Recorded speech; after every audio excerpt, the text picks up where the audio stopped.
फरमायो अल्लाह से जन्नत रखी आ मां ए पीउ जे पेरन जे हेठा। हाओ या रसूल अल्लाह राज़ी कंदो त जन्नत मिलंदी, पर जे इन सागी पीउ ऐं माउ खे नाराज़ कंदो त पोइ वरी जहन्नम मिलंदो। बुजुर्गनि लिखियो आहे त हिकिड़ो माण्हू हो, उन जी माउ हूंदी हुई, पोइ उहो छा कंदो हो, माउ जॾहिं बि उनखे गुनाह जे कम खां रोके, शराब न पीउ, ज़िना न कर, गुनाह जो कम न कर, त उहो बदबख्त छा चवंदो हो त तूं कुते वांगुरु रड़ियूं थी करी पई, या वरी चवंदो गदह वांगुरु हींगू थी करी। माउ माउ आहे चवंदी ही अबा गुनाह न कर, गुनाह न कर, न मञींदो हो। अल्लाह साईं हुजूर जी उम्मत जा ऐब ढकिया आहिनि, पर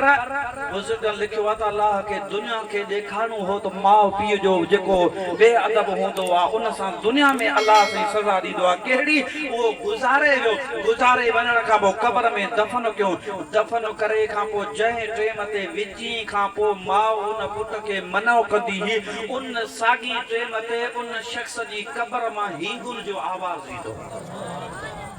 जे गॾा हिंगू कनि ईअं हिंगुन जो आवाज़। पोइ कंहिं अल्लाह जे बाने खां वञी पुछो, उन अल्लाह जे बाने फरमायो लॻे ईअं थो त इन जी माउ इन ते नाराज़ आहे। जो हा साईं, माउ सां विढ़ंदो हो, माउ खे घटि वधि ॻाल्हाईंदो हो। बुजुर्गनि फरमायो त हाणे इन खे जी माउ खे वञी चओ त इन खे माफ़ करे त इहा अज़ाब, इहा ख्वारी बंदि थींदी, न त क़यामत ताईं पे हलंदी। पोइ वञी माउ खे ॿुधायो, माउ जो त मूं अल्लाह कारण पंहिंजे बचे के बख्श कयो, लाइक तो कोन हो बख्शण जो, पर हाणे माफ़ थी कयां आलिमन वलीयन जे चवण ते। उन माउ माफ़ कयो, उन खां पोइ उहो रड़े आवाज़ बंदि थियो त जेकॾहिं माउ पीउ जी ख़िदमत जे एवज़ में जन्नत मिलंदी आहे त माउ पीउ जे नाराज़गी ते वरी अल्लाह जो अज़ाब बि थी वेंदो।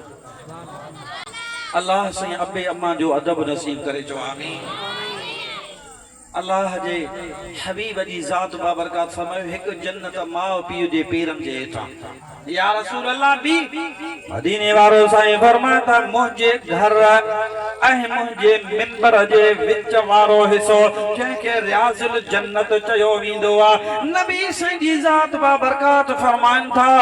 इहो रियाज़ुल जन्नत वारो टुकड़ो जन्नत जे टुकड़नि मां हिकिड़ो टुकड़ो आहे। जेकॾहिं अल्लाह कंहिंखे नफ़िल नसीब करे रियाज़ुल जन्नत में वञे, जेका रूह खे राहत सुकून मिलंदो आहे, कैफियत बयान कोन करे सघबी आहे। अल्लाह जे हबीब फरमायो उन रियाज़ुल जन्नत में नफ़िल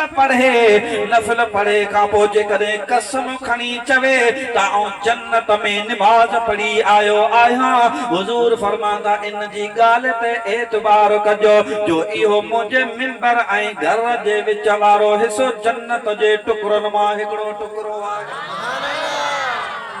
वो मदीनो मुस्तफा करीम जो अल्लाह जो हबीब जंहिं जगह ते आरामी आ, मदीने वाले साईं जी जेका मस्जिद आ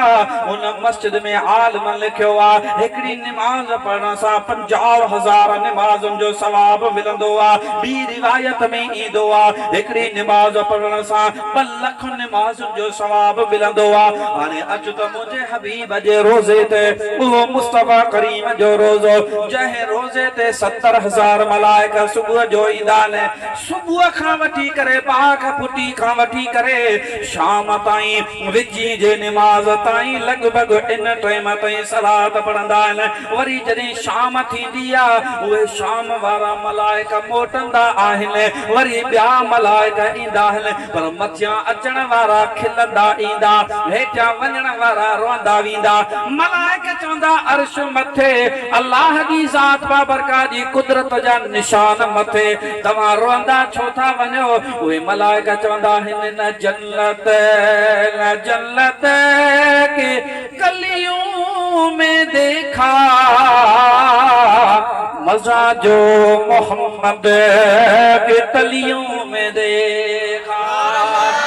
जेको असांखे मज़ो हुजूर जे पाक पेरांदियन में आयो आहे अहिड़ो मज़ो त असांखे जन्नत में कोन ईंदो आहे। अदा इहा जन्नत बि अल्लाह हुजूर जे सदके ख़ल्क़ी आहे। चओ सुभान अल्लाह। सुभान अल्लाह। मां नथो चाहियां त मूं वटि सोन चांदी ज़र हुजे मान थो चाहियां त मूं वटि सोन चांदी ज़र हुजे थो घुरां मिठड़ा त तुंहिंजे दर अॻियां मुंहिंजो घर हुजे सिंध में मूं तुंहिंजे सदके खाधो पीतो खोड़ आ तुंहिंजो हिकु मौलूद मिठड़ा मुंहिंजे लाइ किरोड़ अल्लाह जे हबीब जे ज़िक्र जे सदके अल्लाह एतिरो खाराए तुंहिंजो सोचे बि नथा सघो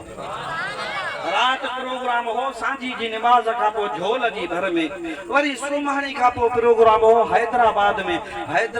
मां प्रोग्राम करे सुबुह जो तकरीबन 5:30 पौणे 6 अची घर पहुतुसि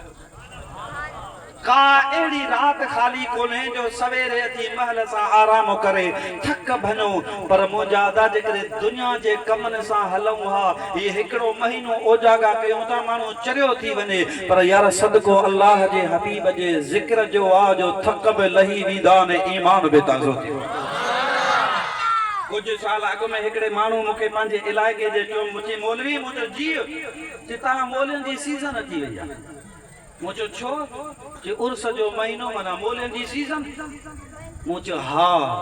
नसीब अपना अपना पसंद अपनी अपनी के पंजाबी जे बुजुर्ग जो कौल आ त मुजादा मुंह चो के कूड़ा कसम खणी व्यापार करे रोजी कमाइन खाइन के ब्याज जो धंधो कन के मुजादा जे पासो जुआ जो के शराब जा गता खोलन के केड़ा